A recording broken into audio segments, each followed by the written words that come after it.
আচ্ছা, আপনারা যারা আপকামিং দিকে কোরিয়া নিয়ে প্ল্যানিং করতেছে তাদের জন্য একটা শর্ট মনে করি যে রিমাইন্ডার দিতে পারি এই জিনিসটার জন্য যে হয়তো বা অনেকে নাও বলতে পারে বা অনেকে বলতেও পারে, অনেকে এই জিনিসটা নাও বলতে পারে।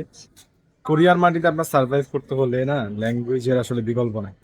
আপনি যতদিন না অবধি একটা ল্যাঙ্গুয়েজ, একটা দেশের ল্যাঙ্গুয়েজ না শিখেন, যেহেতু ওই দেশে ফার্স্ট প্রায়োরিটি হচ্ছে ওদের ল্যাঙ্গুয়েজ, যে কোনো ক্ষেত্রে হোক না কেন। এখন আপনি এসে জব করতে চাইতেছেন, পার্ট টাইম জব করতে চাইতেছেন, লিভিং এক্সপেন্স বেয়ার করতে চাইতেছেন, তো সেক্ষেত্রে আপনার ল্যাঙ্গুয়েজটা জানা মানে one of the high thing কোরিয়ার ক্ষেত্রে। আর ক্ষেত্রে যে আপনার টপিক কিছু যদি থেকে থাকে যে আপনার কি করা উচিত কোরিয়াতে এসে, যে আপনার সার্ভাইভ করার জন্য হলো যে কিছু ম্যানেজ করবেন, এটার জন্য কি করা উচিত, তো সেক্ষেত্রে আপনি ল্যাঙ্গুয়েজটাকে ফার্স্ট প্রায়োরিটি দিয়েন।